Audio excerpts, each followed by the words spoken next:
আমি রাসেল আহমেদ আপনাদের স্বাগত জানাচ্ছি সমসাময়িক রাজনীতির বিষয় নিয়ে আমাদের নিয়মিত আয়োজন ২৪ ঘন্টায় আমরা আলোচনার জন্য তিনজন অতিথিকে আমাদের স্টুডিওতে আমন্ত্রণ জানিয়েছি। শুরুতে আমরা তাদের সাথে একটু পরিচিত হয়ে নিচ্ছি। ডান দিক থেকে শুরু করছি জনাব আজিজুল বারী হেলাল, তথ্য বিষয়ক সম্পাদক বিএনপি, আপনাকে আলোচনায় স্বাগত। এবং এরপরে রয়েছেন জনাব ফয়েজ আহমেদ, প্রধান উপদেষ্টার সিনিয়র সহকারী প্রেস সচিব, আপনাকে আলোচনায় স্বাগত জানাচ্ছি। এবং রয়েছেন জনাব আলাউদ্দিন মোহাম্মদ, যুগ্ম সদস্য সচিব, জাতীয় নাগরিক পার্টি, আপনাকে আলোচনায় স্বাগত জানাচ্ছি। আলোচনায় শুরু করতে চাই। আমরা আজকে আলোচনার শিরোনাম দিয়েছি রাজনৈতিক দলের মত একই জনমত। এর বাইরে অন্যান্য বিষয়গুলো আসবে, একটু অন্য বিষয় দিয়ে আলোচনা শুরু করি। জনাব ফয়েজ আহমেদ, দিনভর বলবো না, গেল দুদিন ধরেই বোধহয় একটি বিষয় নিয়ে বেশ আলোচনা হচ্ছে। একটু যদি পেছন থেকে দেখি যে আমরা এর আগেও দেখতাম বিভিন্ন রাজনৈতিক দলের সময় তারা কর্মকর্তাদেরকে খুশি রাখার চেষ্টা করেন এবং সেটি সমালোচনা হয়েছে, এর আগেও হয়েছে, তারপর খুশি রাখেন। এর আগে হাউস লোন, গাড়ি দেওয়া হতো কর্মকর্তাদের, এর আগেও ৭৫,০০০ টাকার মোবাইল দেওয়া হয়েছিল ঢালাওভাবে অনেককেই। এবার আমরা দেখলাম যে আপনাদেরকে আইফোন গিফট করা হচ্ছে। তো এটি কি সরকারের এইচআর পলিসির কোনো অংশ কিনা, মানে খুশি করার কোনো অংশ কিনা? জি, আপনাকে ধন্যবাদ। গতকাল সন্ধ্যা থেকেই আলোচনাটা বিশেষ করে সোশ্যাল মিডিয়া হ্যান্ডেলে আমরাও খেয়াল করেছি এবং আনফর্চুনেটলি বিষয়টা যেহেতু একান্তই মানে আমাদের বিষয় আসলে নিয়ে আমরা এটার খুব একটা রেসপন্স করার সুযোগ পাইনি। আপনাকে এই জন্য বিশেষ ধন্যবাদ, আপনি প্রসঙ্গটা তুলেছেন। তো আপনাকে একটা কারেকশন আমি যদি দেই, আপনি যেটা বলেছেন সরকারের পক্ষ থেকে আপনাদেরকে গিফট করা হয়েছে, আচ্ছা, এই শব্দ সম্ভবত যেই নথি বেরিয়েছে কোথাও গিফট নেই।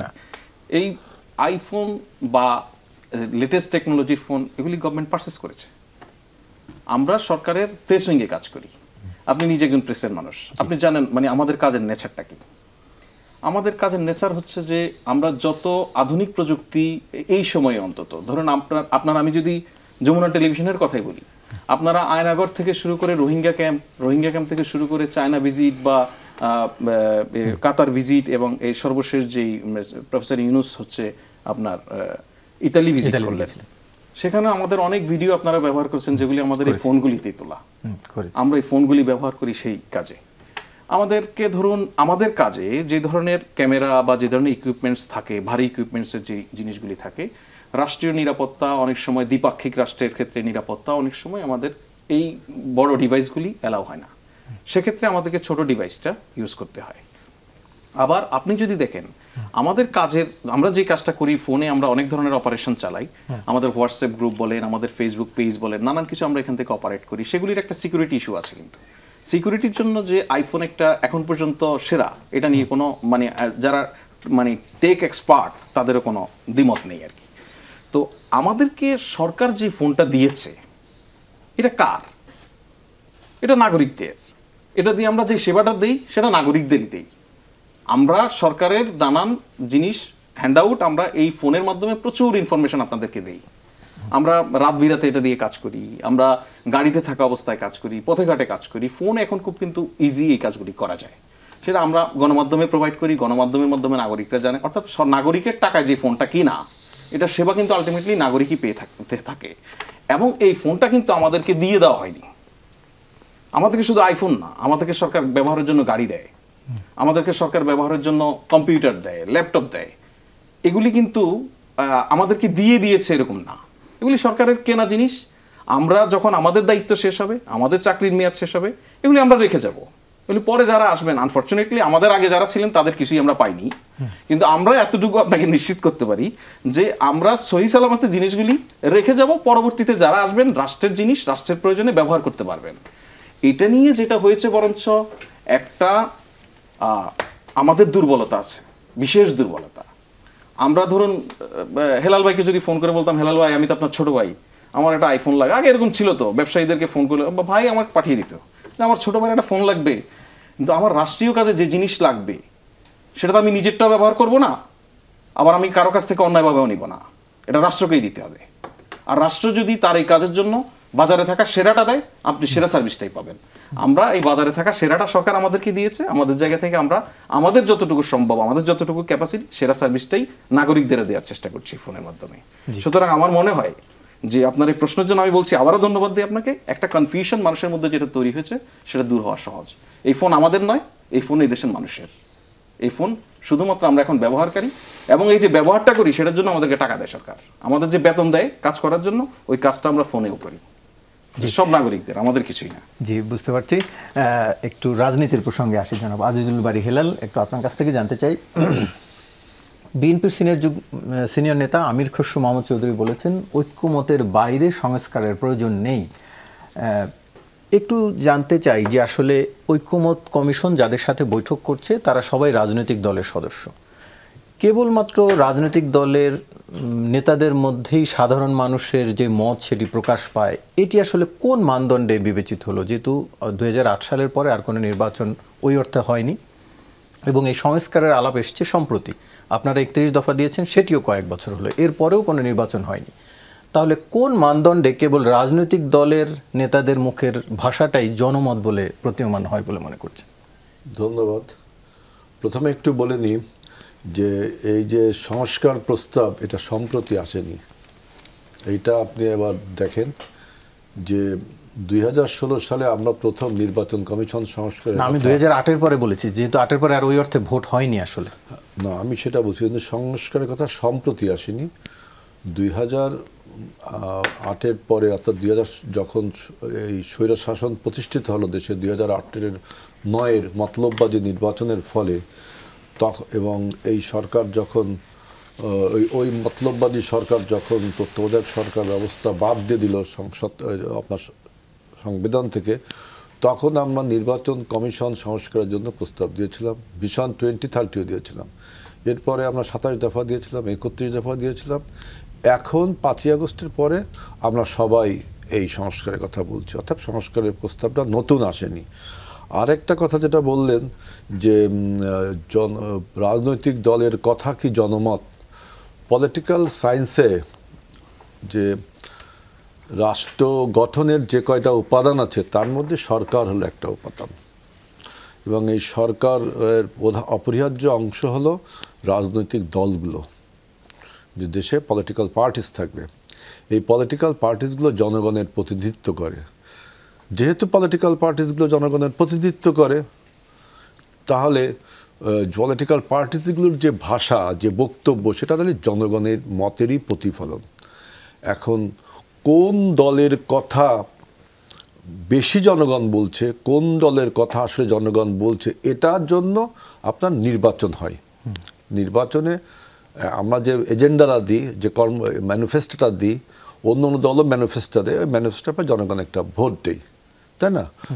অর্থাৎ যে এক কথায় বলা যায় যে পলিটিক্যাল পার্টিসগুলো যে বক্তব্যগুলো দেয়, জনগণের প্রতিনিধিত্ব যে তারা করে, অতএব এটা জনমতেরই ভাষা। আর একটা বললেন যে ঐক্যমত। দেখেন, পৃথিবীতে এমন কোনো বিষয় নেই যে বিষয়টা সমস্ত মানুষ ঐক্যবদ্ধ হবে।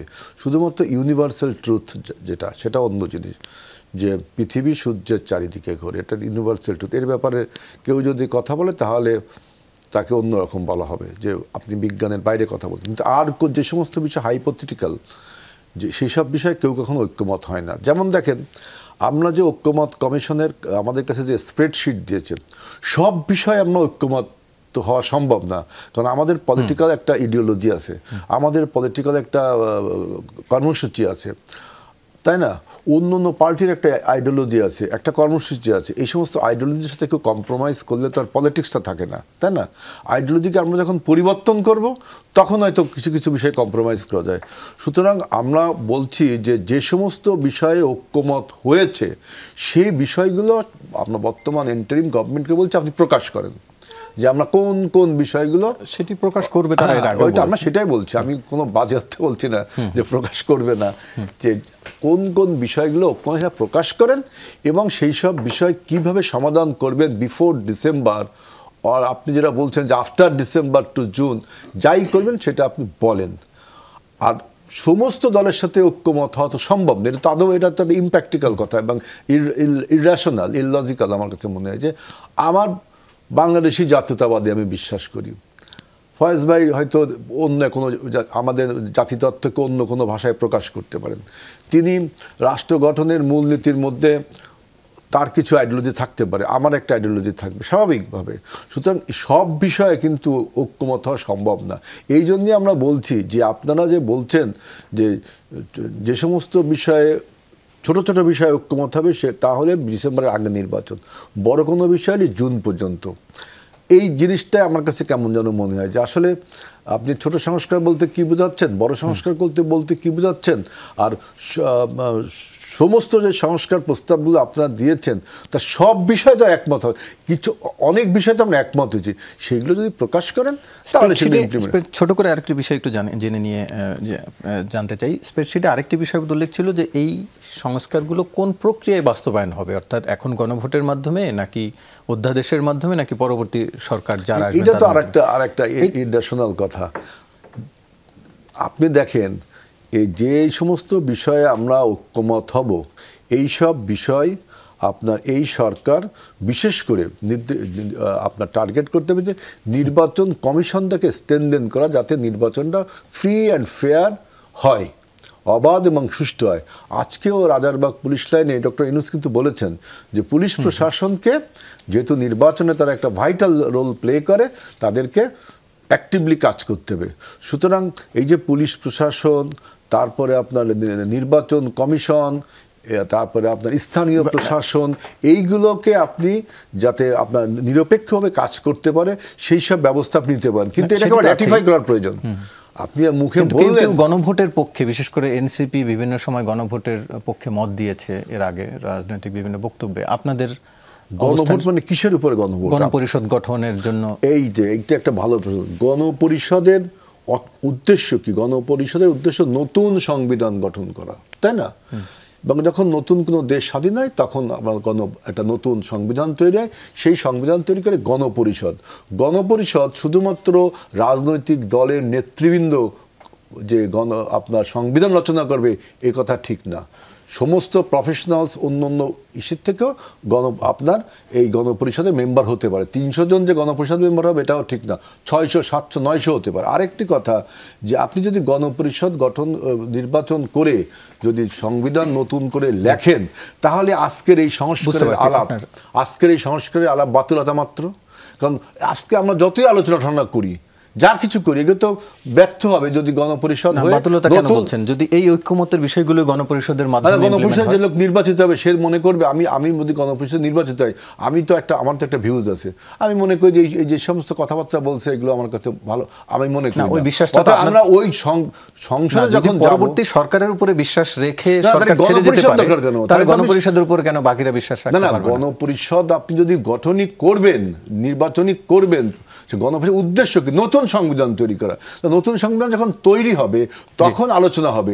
তার আগে আপনি যে সমস্ত বিতর্ক তুলছেন যে আগের সংবিধানে এই ছিল, এটাই করতে হবে, সেটাই করতে হবে, তাহলে তো এগুলো ওই যে রেহমান সুমনের ভাষায় বলতে হয়, প্রথম আলোতে আর্টিকেল লিখছিল যে ঘোড়ার আগে গাড়ি জুড়ে দিল।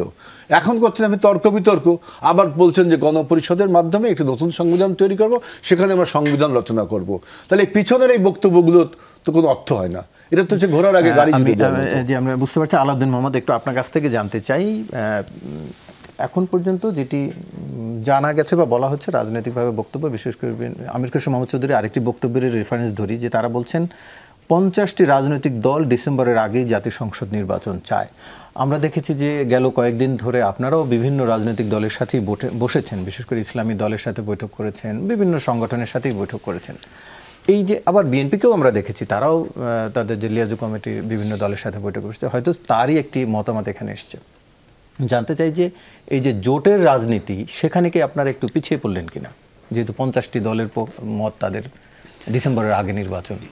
ধন্যবাদ। জোটের রাজনীতিতে পিছিয়ে পড়ার আগে আমাদেরকে প্রথমেই বুঝতে হবে যে আমরা আসলে কি রাজনীতি করতে চাচ্ছি এখন।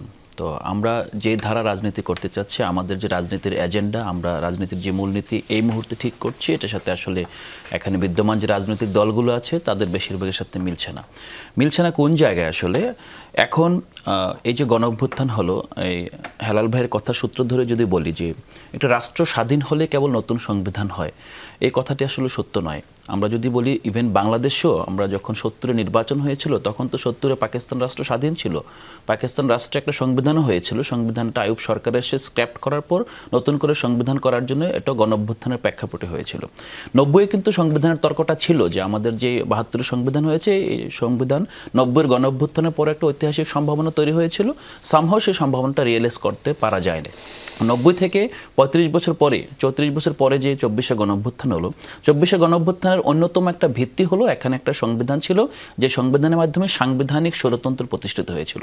তো আমরা এখানে গণ অভ্যুত্থানের পর আমরা প্রায় 6 মাস অপেক্ষা করেছি, অপেক্ষা করার পর আমরা রাজনৈতিক দল গঠন করেছি। আমরা মূলত একটা সিভিল সোসাইটি প্রেশার গ্রুপ হিসেবে বুঝতে চেয়েছি যে এখানে যে রাজনৈতিক দলগুলো আছে, এখানে সিভিল সোসাইটি অথবা জনমতের যে বিষয়টা নিয়ে আপনি কথা শুরু করেছেন, জনমতের প্রেশারে তারা আসলে রাষ্ট্রের মৌলিক ভিত্তিগুলোর পরিবর্তন থেকে আগ্রহী হয় কিনা।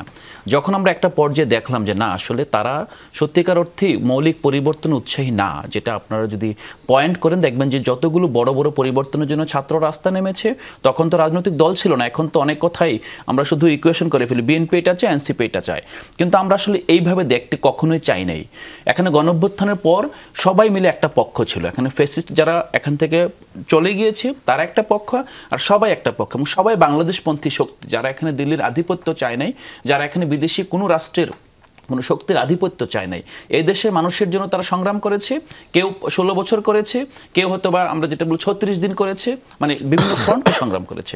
মূল বিষয়টা হলো যে সবার একটা অভীষ্ট ছিল যে রাষ্ট্র যেই জায়গায় আসলে 3টা নির্বাচন এখানে আপনার জনগণের কাছ থেকে ছিনতাই হয়েছে, যে প্রক্রিয়ায়, যে সাংবিধানিক ধারাবাহিকতার নামে, যেই আপনার নির্বাচন কমিশনে কিন্তু আমরা একজন ছিলেন যে তালুকদার সাহেব, উনি কিন্তু নির্বাচন কমিশনের মধ্যেও কিন্তু প্রতিনিয়ত আলাদা একটা ন্যারেটিভস তৈরি করেছিলেন, কিন্তু উনি কিন্তু নির্বাচন ঠেকাতে পারেন নাই। আমরা এখন যে জিনিসটা দেখছি যে এখন শুধুমাত্র এই পুরো সংস্কার এজেন্ডাটা তো গণঅভ্যুত্থান এজেন্ডা, সংস্কার এজেন্ডা কিন্তু এনসিপির এজেন্ডা না। আপনারা এনসিপির ঘাড়ে পুরো দেশের পুরো গণঅভ্যুত্থানের সব অর্জন এনসিপি বাস্তবায়ন করবে, আর একটা দল কিংবা দল তাদের অ্যালায়েন্স করে আপনার সামনে যেহেতু নির্বাচন হবে, নির্বাচনের পরে আমরা এখানে একটা স্বাভাবিকভাবেই বড় দুই শক্তির একটা শক্তি যখন নাই, তো এখানে যে সত্যিকার অর্থে লেভেল প্লেয়িং ফিল্ডও নাই।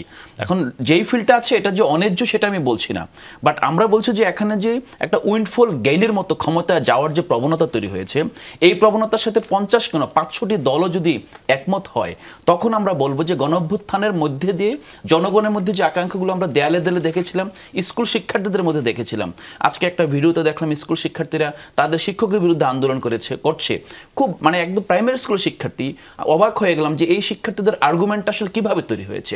তো আমরা আমাদের ভয় পাই আসলে এই যে শিক্ষার্থীরা একবার রাস্তায় নেমে এসেছে, তারা কিন্তু অবজার্ভ করছে, তারা আমাদের সবাইকে অবজার্ভ করছে, তারা এনসিপিকে অবজার্ভ করছে, তারা দেখছে যদি মৌলিক সংস্কার না হয়, লেট মি ফিনিশ, তাদের যে আকাঙ্ক্ষা ছিল তারা কিন্তু দেয়ালে দেয়ালে সংস্কারের কথা বলেছে, তারা কিন্তু আগে যেই আপনার রাষ্ট্র ছিল সেই রাষ্ট্র চায় না, তারা নতুন বাংলাদেশ বলছে। নতুন বাংলাদেশটা আমরা বলি নাই, নতুন বাংলাদেশ আসলে এখানকার কিশোরীরা বলেছে।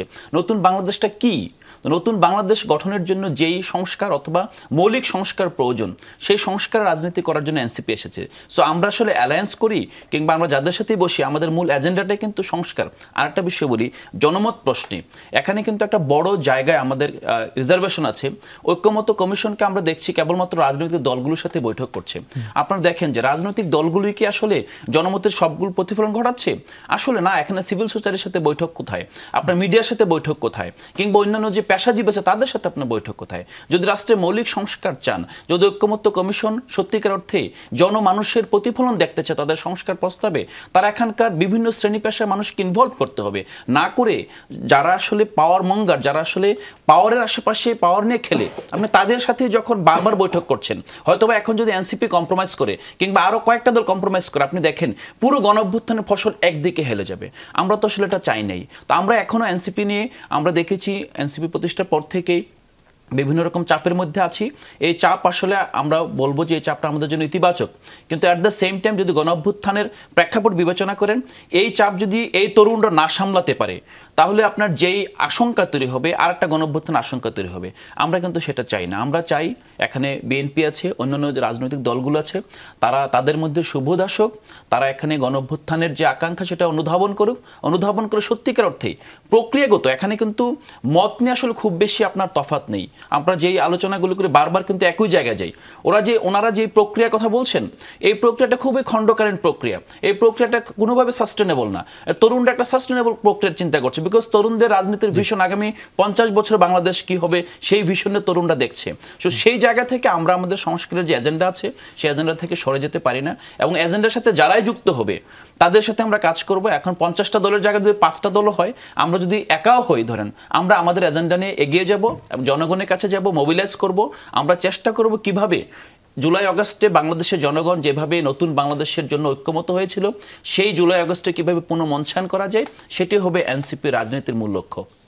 জি, আপনার উত্তর পাওয়া গেছে আমরা আশা করি, এবং একটু বিরতি নিয়ে আসি, আমরা আবারও আলোচনায় ফিরবো তবে বিরতির পর। দর্শক, ছোট্ট একটি বিরতির পর ফিরছি, সঙ্গেই থাকুন। আবারও স্বাগত, দেখছেন 24 ঘন্টা, আলোচনায় ফিরছি। জনাব আজিজুল বারী হেলাল, একটু আপনার কাছে প্রথমে একটু ছোট এক কথা একটি বিষয় একটু জেনে নিই, তারপর মূল প্রশ্নে আসে। জুলাই ফেসবুক জুড়ে আন্দোলন কর্মসূচি যারা দিয়েছিলেন, বিশেষ করে অপরিচিত সমন্বয়করা, এখন পরিচিত মুখ সবাই, তখন তারা সবাই অপরিচিত ছিলেন, এবং এরপর আমরা দেখলাম যে দলমত নির্বিশেষে বিভিন্ন শ্রেণী পেশার মানুষ সে আন্দোলনে সামিল হয়েছেন, এবং দিন শেষে অভ্যুত্থান হলো। তার মানে সামাজিক যোগাযোগ মাধ্যম কেবল তারুণ্য নির্ভর, এটি বলা যায় কিনা এখন আর? না, সামাজিক যোগাযোগ মাধ্যম তো এখন পৃথিবীতে একটা মানে দুইটা জগৎ, একটা হলো অ্যাকচুয়াল জগৎ আর একটা হলো ভার্চুয়াল জগৎ। And we are living now in both kingdom. Actual জগতেও বসবাস করছি, ভার্চুয়াল জগতেও। এই যে আমরা কথা বলছি, এগুলো সব অ্যাকচুয়াল জগৎ। এই যে দর্শক যারা দেখছে, ওরা ভার্চুয়াল জগতে দেখছে, এবং এই ভার্চুয়াল জগতের গুরুত্ব তো অপরিসীম। আমি এই যে বলে যে আমি আসলে মূল প্রশ্নের পরে আসি। এরপরে আমি একজন ফেসবুকে ব্যক্তি পর্যায়ে, উনি লেখালেখি করেন বা বিভিন্ন দেন, তার অনেক ফলোয়ার রয়েছে, একজন ব্যক্তি পর্যায়ে একটি ভোটের আয়োজন করেছেন। সেখানে আমি একটু আগে সন্ধ্যা পর্যন্ত দেখলাম 1,04,000 মানুষ ভোট দিয়েছেন ফেসবুকে। তার প্রশ্ন ছিল যে দেশের স্বার্থে এই মুহূর্তে কোনটা প্রয়োজন? 1, ডক্টর মোহাম্মদ ইউনূস; 2, নির্বাচন। রেজাল্টে দেখলাম 88% মানুষ, অর্থাৎ 92,000 মানুষ ডক্টর ইউনূসের পক্ষে ভোট দিয়েছেন। এই মুহূর্তে নির্বাচনের পক্ষে মাত্র 11%, অর্থাৎ 12,000 মানুষ ভোট দিয়েছেন। একটু আপনার মন্তব্য জানতে চাই।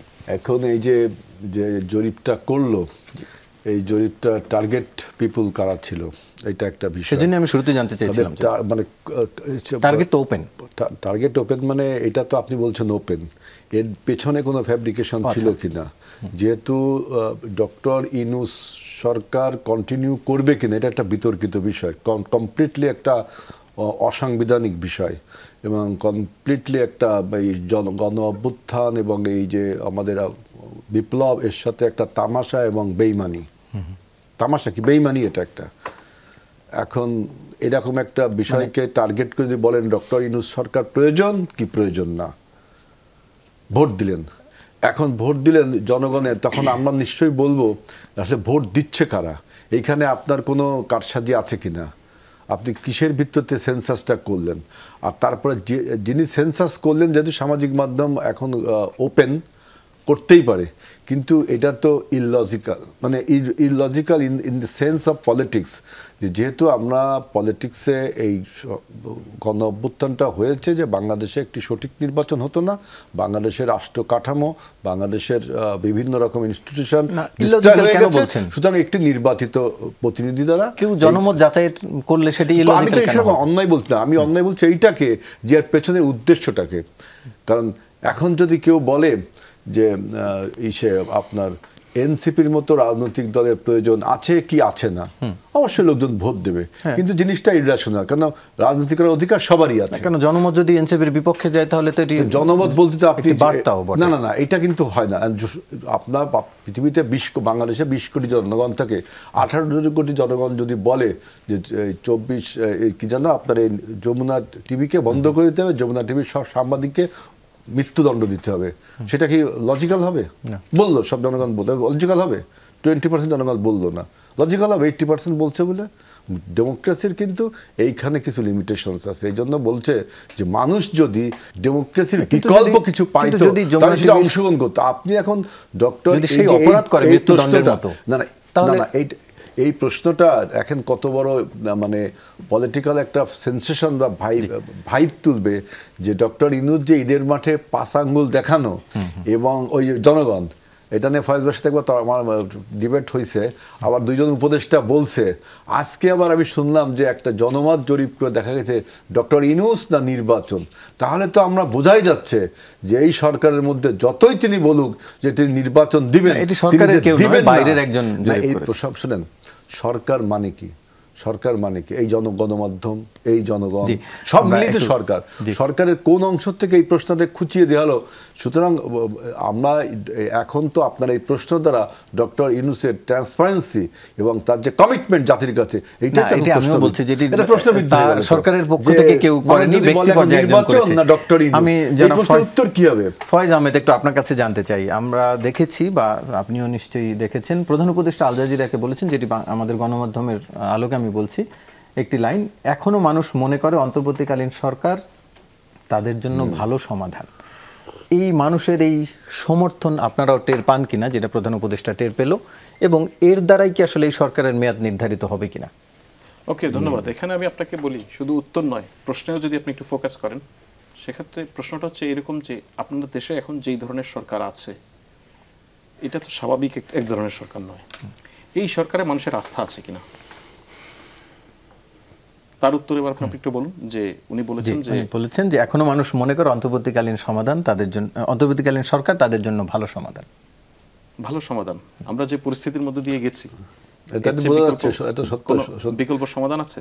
মানে পলিটিক্যাল পার্টিস গুলো বাদ ডক্টর ইউনূস সরকারি ক্ষমতা চালাক, এটাই তো বোঝা যাচ্ছে এটা দ্বারা। না, হেলাল ভাই আপনি বুঝেন না, সেটি না, তিনি বললেন আমরা জুলাই আগস্টে যে অবস্থার মধ্যে দিয়ে গেছি, এই দেশের মানুষ তার ভালো সমাধানটাই তো বেছে নিয়েছে।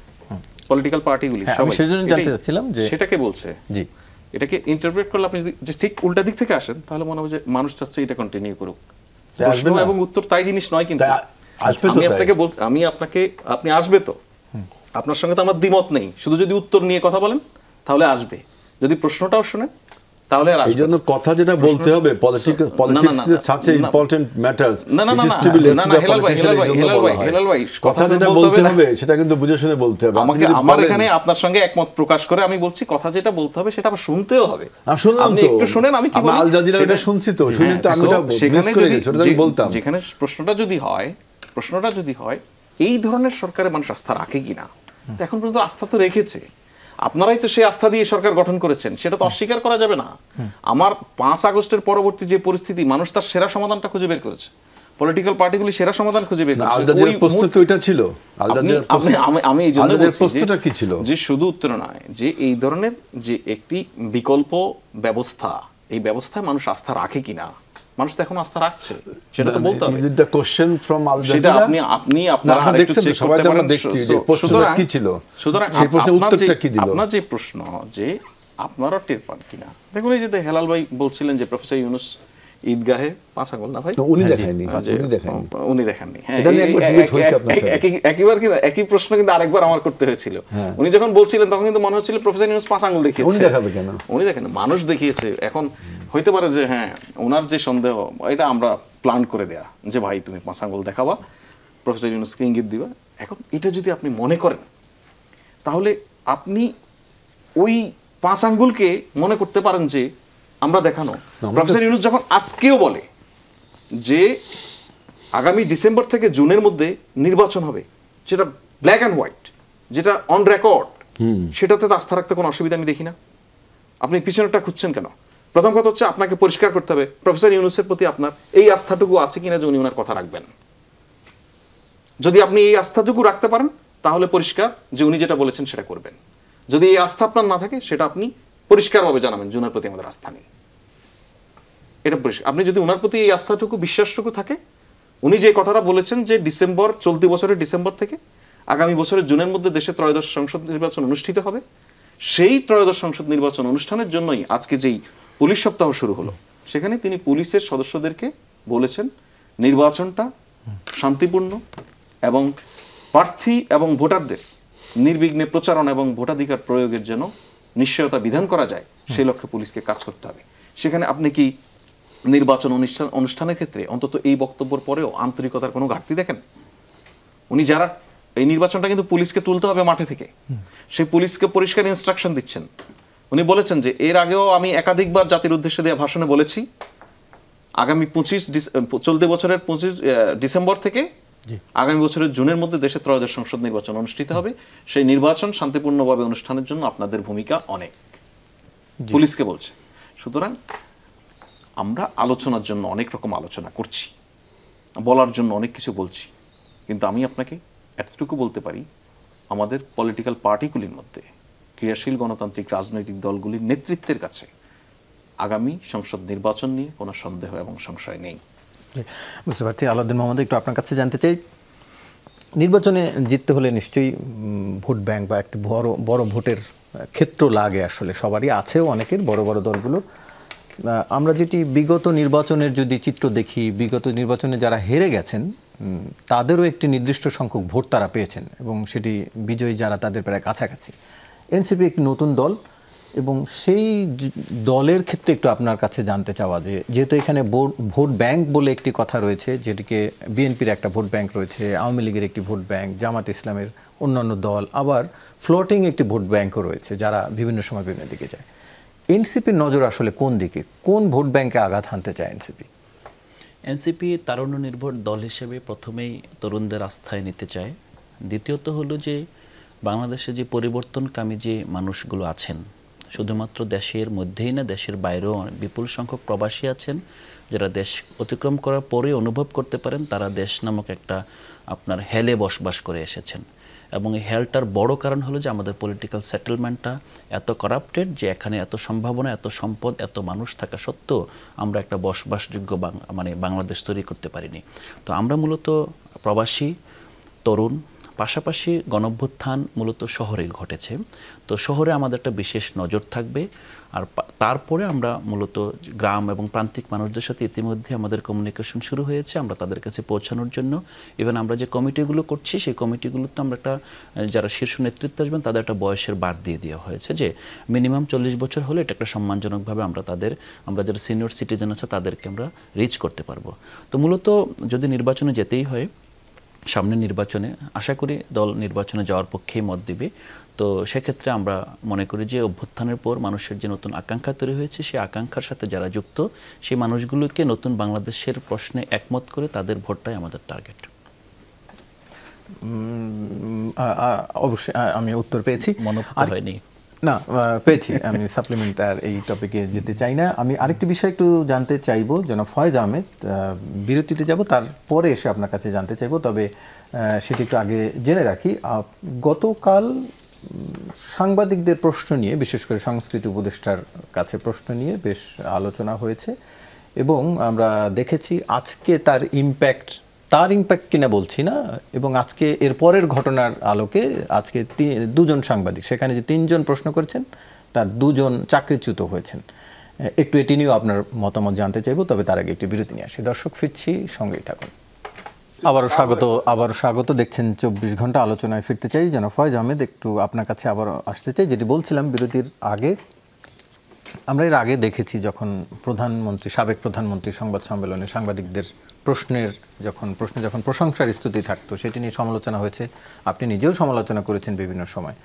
আমরা গতকালকে দেখলাম সংস্কৃতি উপদেষ্টাকে কয়েকজন সাংবাদিক প্রশ্ন করে এবং কিছু প্রশ্ন বিপরীত হয় এবং যার পরে সমালোচনাও হয়েছে সামাজিক যোগাযোগ মাধ্যমে। আজকে সেখান থেকে 3 জনের মধ্যে থেকে 2 জনের চাকরি গেছে। এটি কি আসলে এক ধরনের এরকমের বার্তা দেয় কিনা যে এই সব কারণেই সাংবাদিকরা আসলে এই প্রশংসা করেন ক্ষমতাসীনদের? না, দেখুন, শুধু এটা না, আমি যদি অ্যাপারেন্টলি যদি আমি একজন নাগরিক হিসেবে দেখি, একদম খুব নর্মাল দৃষ্টিভঙ্গি থেকে দেখি, তাহলে তো হ্যাঁ একটা বার্তা দেয়। এবং আমরা এই দেশের সরকারের এই চর্চা দেখেছিও, বাট আমরা তো 5 আগস্টের যে পট পরিবর্তন, এই সরকারের যেই মূল চিন্তা ভাবনার জায়গা, আমরা তো সে জায়গা থেকে বেরো আসতে গিয়ে আমরা সেখানকার ভিকটিমও কিন্তু আমরা মেনে নিয়েছি। আপনি ধরেন গতকালকে আমাদের সংস্কৃতি উপদেষ্টার প্রেস কনফারেন্সে 3 জন সাংবাদিক জুলাই গণ অভ্যুত্থানের একরকম এটা হয়েছে কিনা এরকমই প্রশ্ন তুলেছেন যে 1400 মানুষ খুন করেছেন, হ্যাঁ, জাতিসংঘ স্বীকৃত খুনি শেখ হাসিনা, ওনাকে খুনি বলা যাবে না, কেন খুনি বলছেন, এই ধরনের চার্জ করেছেন। সেই জায়গা কিন্তু সরকারের দিক থেকে সরকারের যে ন্যারেটিভ বা সরকার যেভাবে মনে করে, সংস্কৃতি উপদেষ্টা সেখানেই তার উত্তর দিয়েছেন। এই ঘটনায় সরকারের সম্পৃক্ততা ওখানেই শেষ। এর পরবর্তীতে আমরা সামাজিক যোগাযোগ মাধ্যমে মানুষের প্রতিক্রিয়া দেখেছি, খুব স্বাভাবিক, কারণ মানুষের ইমোশন আছে এটা নিয়ে। যে ভাই হারিয়েছে, যে অঙ্গ হারিয়ে বসে আছে, তার তো একটা প্রতিক্রিয়া হবে যে এটা আমরা কোন দেশে আছি। সাংবাদিক এই 8 মাস আগের 9 মাসের আগের ঘটনা ভুলে গেছে, সে বলছে যে কিসের বিবেচনা আপনি বলছেন যে। সুতরাং মানুষ তার প্রতিক্রিয়া দেখিয়েছে। সরকারের প্রতিক্রিয়া যেটা দেখানোর, ওই প্রেস কনফারেন্সে সরকারের যে দায়িত্বশীল উপদেষ্টা উপস্থিত ছিলেন, তিনি তার উত্তর দিয়েছেন ওনাদেরকে, শেষ। এরপরে সরকার ন্যূনতম কোনো সাংবাদিকের সঙ্গে, তাদের সঙ্গে সরকারের কোনো এজেন্সি, সরকারের কোনো মন্ত্রণালয়, কোনো বিভাগ, উপবিভাগ, কোনো উইং, কেউ কোনো ধরনের যোগাযোগ করেনি। আমি কিন্তু অন রেকর্ড বলছি আপনাকে, আপনি আমার বক্তব্য নিয়ে আপনি এটাকে পোস্টমর্টম করেন, আপনি ওই টেলিভিশন কর্তৃপক্ষগুলির সঙ্গে যোগাযোগ করেন যে আপনাদেরকে সরকারের কোনো পর্যায়ের ন্যূনতম কোনো ব্যক্তি এসব বিষয় নিয়ে কোনো ফোন দিয়েছে কিনা, কেউ আপনাদের সঙ্গে দেখা করেছে কিনা, সে কেউ না। এখন আপনি যমুনা টেলিভিশন, আপনার একটা নির্দিষ্ট পলিসি থাকতে পারে, আপনার পলিসির ব্যত্যয় ঘটলে যদি আপনি সে কর্মীকে রাখবেন কি রাখবেন না, এটা আপনার একান্ত বিষয়। এই জায়গায়ও কিন্তু সরকার হস্তক্ষেপ করতে পারে না, আপনার একান্ত বিষয়। তবে একটা জিনিস সরকারের দিক থেকে পরিষ্কার করে বলতে চাই, আপনারা যে কারণেই আপনাদের কর্মীদেরকে চাকরিচ্যুত করেন না কেন, সেটা আপনাদের বিষয়, সেটার সঙ্গে যেমন সরকারের কোনো সম্পর্ক নেই। তবে কোনো কর্মী যেন তার ন্যায্য পাওনা বঞ্চিত না হন। একটা প্রাইভেট প্রতিষ্ঠান তার কর্মীকে রাখবে কি রাখবে না এই সিদ্ধান্ত সে যে কোনো সময় নিতে পারে, কিন্তু যখনই হঠাৎ করে একজন কর্মীকে আপনি চাকরিচ্যুত করবেন, তার কিন্তু এখানে পরিবার আছে, সে এই চাকরি করে খায়, তার রুটি রুজির জায়গা, সেটা যেন সে কোনোভাবেই তার ন্যায্য পাওনা বঞ্চিত না হয়। এবং এই সাংবাদিকরা যারা চাকরি হারিয়েছেন, আমরা শুনছি, যেটার সঙ্গে আমি আবারও বলছি সরকারের কোনো সম্পৃক্ততা নেই, ওনারা যদি সরকারের কাছে ওনাদের ন্যায্য পাওনা না পান, ওনাদের আইন অনুযায়ী হিসাব নিকাশ বুঝে না পান, সরকারের সহযোগিতা চান, সরকার সহযোগিতা করবে। আলাউদ্দিন মোহাম্মদ, একটু আপনার কাছে জানতে চাই, আমরা দেখলাম যে পিএসসির কে চাপ দেওয়া হচ্ছে বলে গণমাধ্যমে খবর বেরিয়েছে, এবং এরপরে উপদেষ্টা আসিফ মাহমুদ তিনি আবার বক্তব্য দিয়েছেন, তিনি বলছেন যে এই কথাটি সত্য নয়, এবং তিনি একটি জায়গায় বলেছেন যে শিক্ষার্থীদের যে কোনো যৌক্তিক দাবি কিংবা সমস্যায় এগিয়ে যাওয়াটা আমার দায়িত্ব, সে কারণেই তিনি সেখানে গেছেন। অবশ্যই এটি তার প্রশংসার, কিন্তু আমরা এর কয়েকদিন আগে, গত সপ্তাহে বা তার আগের সপ্তাহে আমরা দেখেছি যারা পলিটেকনিকের শিক্ষার্থী ছিলেন তারা পুরো দেশ জুড়ে আন্দোলন করলেন, এবং তার রেশ ছিল পুরো শহরব্যাপী, সাধারণ মানুষও সেখানে সাফার করেছে। সেখানে এতটা অগ্রণী ভূমিকা পালন করতে আমরা দেখিনি। তারাও শিক্ষার্থী ছিলেন যারা জুলাই আন্দোলনেও অংশ নিয়েছিলেন। তার মানে কি কেবল মানে এটা কি চাপ দেওয়ার সেই ইঙ্গিতটি আসলে বহন করে, নাকি বেছে বেছে কোনো কোনো জায়গায় উপদেষ্টার বিশেষ নজর থাকে, সেরকম কোনো কিছু কিনা?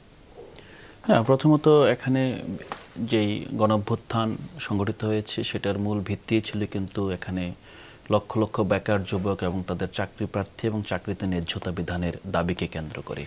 সেই প্রেক্ষাপটে স্বাভাবিকভাবেই যখন পিএসসির মতো প্রতিষ্ঠান 5 আগস্টের আগের যে বিসিএসের আপনার প্রিলিমিনারি পরীক্ষা হয়েছে, তার সেই পরীক্ষা এবং প্রশ্ন ফাঁসের অভিযোগ উঠেছে। আপনারা যদি খেয়াল করে দেখবেন 5 আগস্টের ঘটনা তো শুধু একটা ঘটনা দ্বারা হয় না, এখানে ছাগল কাণ্ড ঘটেছে, আবেদ আলীর প্রশ্ন ফাঁস, তার ছেলের যে আপনার বহুতল বাড়ির গল্প থেকে শুরু করে বেনজিরের গল্প, মানে অনেকগুলো ঘটনার ধারাবাহিকতায় কিন্তু জনবিস্ফোরণ একটা তৈরি হয়েছিল।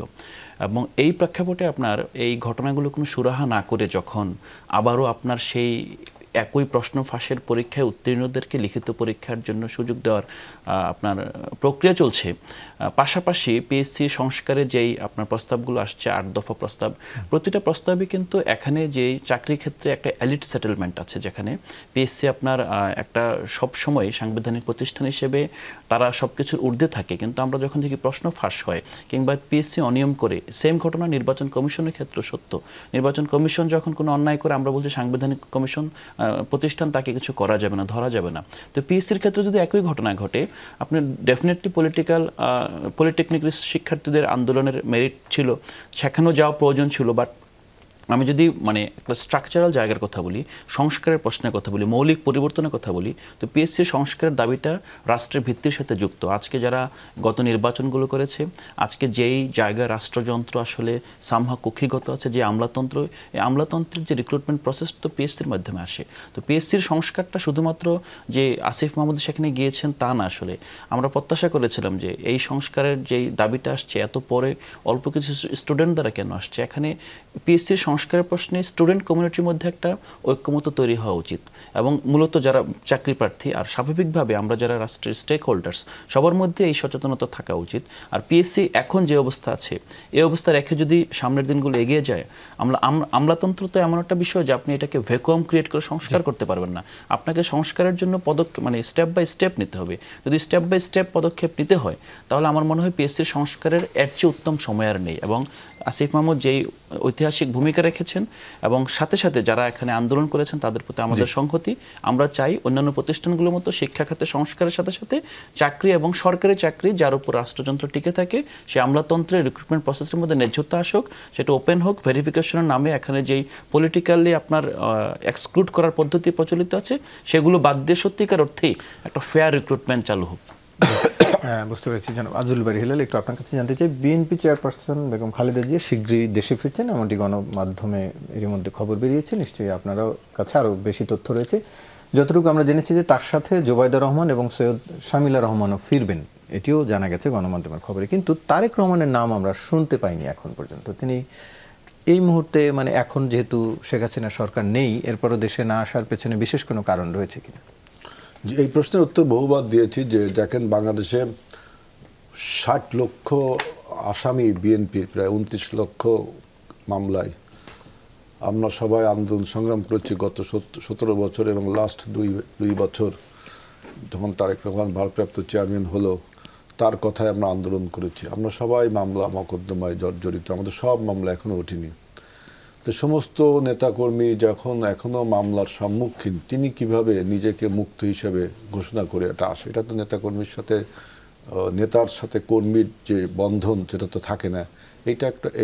এটা হলো একটা বড় উত্তর। তার মানে কর্মীদের মামলা না মুক্ত আমরা সবাই মুক্ত না হলে তিনি আসলে কি সব কর্মীর কাছে এটা ভালো লাগবে? ওনার কাছে কি ভালো লাগবে নেতা হিসেবে যে আমার কথায় আন্দোলন করে তারা এখন মামলার আসামি, আমি ফ্রিলি ঘুরছি? এইসব বিষয় একটু, এইসব মামলা যদি 2-3 বছরে শেষ না হয়, একটু বলি, এইটা ততদিন থাকবে। তাহলে এখন বলা একটা কথা বলি যে এই ফয়েজ ভাইয়ের প্রশ্নটা আমি লিখে রাখছি যে ডক্টর ইউনূসকে কি জিজ্ঞেস করেছিল আল জাজিরা, এটা আপনি ভিডিওটা রিউইন্ড করে দেখান। সেখানে বলা হয়েছিল যে শেখ হাসিনার পতনের পরে আপনার মধুচন্দ্রিমা শেষ, অতএব আপনার কাছে অনেক চ্যালেঞ্জ রয়েছে আপনার, এবং বলছে যে এটা পলিটিক্যাল শূন্যতা সৃষ্টি হয়েছে, সেখানে পুরনো যারা ক্ষমতাবান ছিল তাদেরও একটা আধিপত্য রয়েছে, তারপরে আপনার সামনে রোহিঙ্গা সমস্যা রয়েছে, এগুলোকে আপনি কীভাবে মোকাবিলা করবেন? তার উত্তরে তিনি বলেছিলেন যে অধৈর্য এখনো জনগণ হয়নি, তত্ত্বাবধায়ক সরকারের প্রতি মানুষের এখনো আস্থা রয়েছে। তাইলে প্রশ্নটা কি, উত্তরটা কি? সেজন্য আমি বলছি যে আপনার এই উত্তর দেওয়ার ফলে আমরা স্থমিত হয়ে থমকে গিয়েছিলাম। এটা কি হলো? ওনার অপরিহার্যতা, ওনার ইম্পর্টেন্সটা জিজ্ঞেস করেনি প্রশ্নকর্তা, উনি এটা আনলেন কেন? তা আমি এটা ক্রিটিক করবো না, এটা কি অন্যায়? ঠিক একইভাবে এই যে ফয়েজ ভাইকে একটা প্রশ্নের উত্তর দিলেন যে তথ্য উপদেষ্টা, যদিও তথ্য উপদেষ্টাকে আমরা জানি যে ফ্যাসিবাদের দোসর, তারপরেও বলি